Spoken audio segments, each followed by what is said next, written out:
Right now, a single industrial facility on the coast of Carlsbad, California, sucks in over 300 million gallons of Pacific Ocean water every single day and forces it through synthetic plastic pores 5,000 times smaller than a single strand of human hair under 1,000 pounds of pressure per square inch.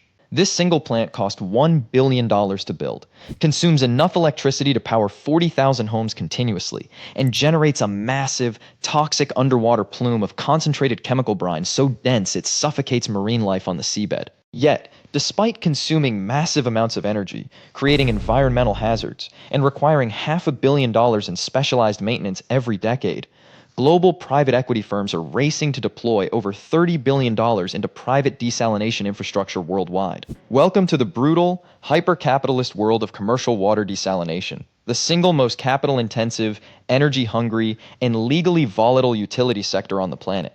To understand why anyone would build a factory that turns seawater into drinking water, you first have to understand the fundamental collapse of traditional municipal water infrastructure. For over a century, human civilization relied on a ridiculously cheap natural free lunch. Rain fell from the sky, filled mountain reservoirs, seeped into subterranean aquifers, and flowed through gravity-fed rivers directly into municipal treatment plants. Treating freshwater from a river costs less than 20 cents per 1,000 gallons. You pump it, add a tiny splash of chlorine, filter out the silt, and pipe it straight into kitchen sinks. But that century-long free lunch is officially over. Global groundwater aquifers from the Central Valley of California to the Arabian Peninsula are being drained at rates dozens of times faster than natural rainfall can replenish them. Major river basins like the Colorado River in the United States and the Tigris-Euphrates in the Middle East are drying up due to prolonged megadroughts and agricultural overextraction. When a coastal metropolis of 5 million people runs out of groundwater, it faces an existential economic choice. Evacuate the city and abandon trillions of dollars in real estate, or build an industrial machine that can strip the salt out of the ocean, and that is where the private desalination developer steps in. But turning ocean water into tap water is not a simple filtering process. It is a violent thermodynamic battle against chemistry itself. To turn raw ocean water into pure potable water, you have to break osmotic pressure, the fundamental physical force that naturally draws fresh water towards salt water to equalize concentration. To reverse that natural law, an industrial desalination plant must exert massive mechanical force, and that mechanical force requires one of the most expensive industrial footprints on Earth. The capital expenditure breakdown of a modern reverse osmosis desalination facility starts deep underwater. You cannot simply drop a straw into the ocean and start pumping. If you draw water directly from the surface, your intake pipes will immediately suck up fish, plankton, sea turtles, algae blooms, and plastic debris. Within 48 hours, your multi-million-dollar filtration membranes will be choked solid with organic muck. So, developers must invest tens of millions of dollars in subterranean ocean intakes, drilling horizontal offshore tunnels or building massive subseabed velocity caps that draw water in at less than half a foot per second, allowing marine life to swim away. Once the seawater reaches the onshore intake station, it enters the pre-treatment hall. Here, raw ocean water undergoes aggressive chemical coagulation and multimedia sand filtration to strip out suspended solids, silt, and microscopic organic bacteria. If a single microscopic particle of silt bypasses this stage, it will slice through high-pressure reverse osmosis membranes like razor blades. After pre-treatment comes the heart of the facility, the high-pressure pump room and the membrane rack assembly. This is where CAPEX explodes. The plant installs thousands of specialized spiral wound polyamide membrane elements housed inside heavy-duty fiberglass pressure vessels. To force seawater through these semi-permeable membranes, giant industrial positive displacement pumps must pressurize the water to 80 bars, over 1,160 pounds per square inch. That is nearly 40 times the air pressure inside a standard car tire. At this extreme pressure, pure water molecules are literally squeezed through the molecular lattice of the membrane, while dissolved sodium, chloride, calcium, and magnesium ions are blocked and left behind. Building a large-scale plant capable of producing 50 million gallons of fresh water per day requires an initial CAPEX of between $800 million and $1.2 billion. And that is just the physical hardware. Before a single shovel hits the dirt, private developers spend 3 to 5 years navigating legal permit gauntlets. In coastal jurisdictions like California, Australia, or the European Union, securing environmental clearances requires marine impact studies, coastal zone permits, air quality permits, and public utility commission approvals that consume over $50 million in legal and engineering fees alone. If a local environmental group files a lawsuit claiming your intake pipe threatens an endangered species of coastal goby fish, your multi-million-dollar project can sit frozen in litigation for half a decade, while interest on your construction debt accumulates every single day. Assuming you survive the regulatory gauntlet and complete construction, you land directly in Act 2. The energy consumption nightmare. Operational expenditure in the desalination business is dominated by a single, brutally unpredictable variable: electricity. Traditional surface water treatment consumes less than 0.4 kilowatt hours of electricity per cubic meter of water produced. Reverse osmosis desalination, by physical necessity, consumes between 3 and 4 kilowatt hours per cubic meter. That means energy accounts for 45 to 55% of the entire operating expense of the plant. A large-scale plant producing 50 million gallons per day consumes over 40 megawatts of electricity continuously, 24 hours a day, 365 days a year. That is enough power to run a heavy steel mill or light up a medium-sized city. If electricity prices spike on the regional wholesale spot market due to a natural gas shortage or extreme weather event, your operating margins can evaporate overnight.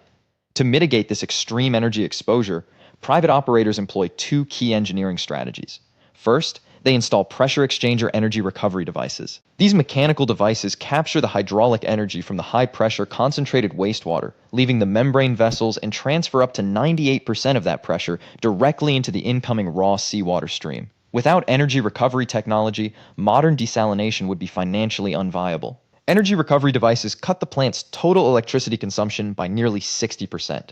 Second, operators negotiate long-term power purchase agreements or co-locate their facilities directly adjacent to coastal power stations or nuclear plants. In Saudi Arabia and the United Arab Emirates, massive desalination complexes are built directly next to gas-fired or solar power plants, utilizing low-cost energy to fuel gigantic multi-stage flash distillation units. In North America and Europe, operators sign long-term fixed-rate power purchase contracts with local electrical utilities or construct dedicated co-located solar farms to hedge against wholesale energy volatility. But even if you optimize your energy efficiency, you immediately run into Act 3. The toxic Brine paradox. Here is the dirty secret of ocean desalination. For every 1 gallon of pure, fresh drinking water you produce, you create 1.5 gallons of hyper-saline chemical wastewater known as brine. This brine is not just warm, extra salty water. It is a concentrated chemical cocktail containing double the natural salinity of ocean water, mixed with residual anti-scaling chemicals, heavy metals leached from high-pressure piping, biocide chlorine, and acid washes used during membrane cleaning cycles. Because brine is denser than natural seawater, when it is dumped back into the ocean, it sinks directly to the seafloor like a heavy liquid blanket. It creates localized hypoxic dead zones, depleting dissolved oxygen, smothering benthic marine life, killing seagrasses, and destroying coastal fish nurseries. If an operator simply discharges brine through an open pipe at the shoreline, environmental regulators will slap the plant with massive daily fines or shut down operations completely. To legally dispose of brine, operators must construct massive offshore diffuser pipelines extending thousands of feet into the ocean. These underwater pipelines are fitted with specialized multi-port nozzle arrays that blast the high-pressure brine upward into the water column, forcing rapid dilution with surrounding sea currents before the brine can settle on the seabed. Building and maintaining these deep-sea diffuser pipelines adds tens of millions of dollars to capital costs and requires ongoing marine inspection divers, ROV sonar scans, and biofouling clearing. Furthermore, membranes do not last forever. High-pressure seawater element trains suffer from continuous biological fouling, mineral scaling, and chemical degradation. Operators must shut down membrane racks for periodic chemical washes using specialized acid and alkaline baths. Every 5 to 7 years, every single membrane element in the facility must be unbolted, discarded, and replaced at a cost of tens of millions of dollars per replacement cycle, which brings us directly to Act 4, municipal price caps and the PPA trap. In a free market, when your raw material processing and energy costs rise, you simply raise the retail price of your product to protect your profit margins. You cannot do that in the municipal water utility sector. Water is legally treated as an essential human right and a public health necessity. Municipal utility commissions strictly regulate the retail price of water charged to residential households and commercial businesses. If an operator's electricity costs double due to an energy crisis, they cannot simply double the water bills of 500,000 city residents. Local politicians will face riots at City Hall. To protect their massive initial capital investments, private desalination developers never sell water directly to individual consumers.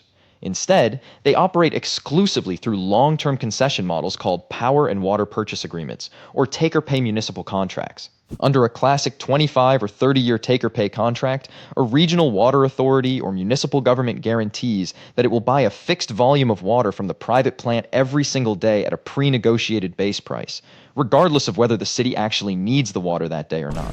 These contracts feature complex indexation clauses that pass fuel and electricity price fluctuations directly back to the municipality or allow the private operator to adjust bulk tariff rates based on inflation indices. This structure creates an ironclad revenue stream that allows private equity infrastructure funds to finance 80% of the plant's massive construction cost using low-interest project finance debt. The private developer puts up 20% equity, borrows $800 million from institutional bond markets, builds the facility, and collects guaranteed monthly tariff checks from the city for 30 years.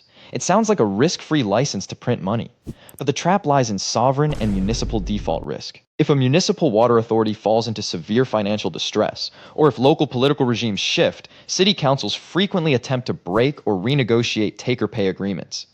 In developing nations across Latin America, North Africa, and Southeast Asia, private operators have seen local governments default on water tariff payments during currency devaluations or economic crises.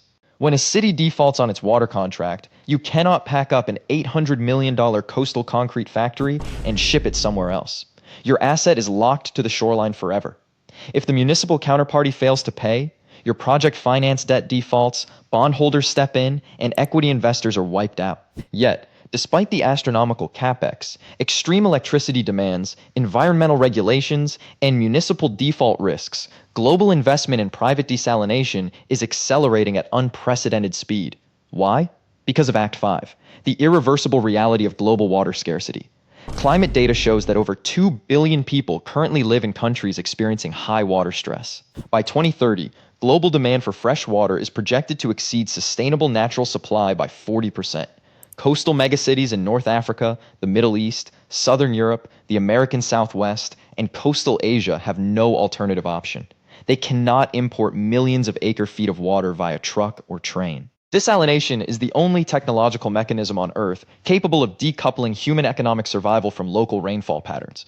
In Saudi Arabia, over 60% of all urban water consumed by 35 million citizens originates directly from seawater desalination plants. In Israel, 5 massive coastal desalination facilities supply over 80% of the nation's domestic municipal water, transforming one of the most arid regions on Earth into a net exporter of fresh water to neighboring countries. In California, municipal water districts are negotiating multi-billion-dollar deals to construct new coastal facilities to protect Silicon Valley and major urban agricultural hubs from devastating multi-year droughts. For institutional infrastructure funds, private equity giants like Brookfield, Macquarie, and BlackRock, desalination plants represent the ultimate long-term recession-proof asset class.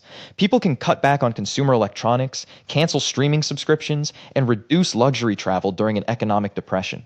They cannot stop drinking water. They cannot stop washing dishes. Heavy industry, semiconductor fabrication, and pharmaceutical manufacturing cannot operate without ultra-pure water.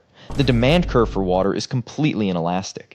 The private desalination operator accepts immense engineering complexity, brutal energy efficiency, math, hyper-strict environmental compliance, and legal friction in exchange for 30 years of inflation-protected, crisis-proof cash flows. As climate volatility reshapes global geography, the entities that control the high-pressure pumps and molecular filtration membranes will hold unprecedented economic power over the cities of tomorrow. They are not just operating utility plants. They are controlling the literal faucet of human civilization.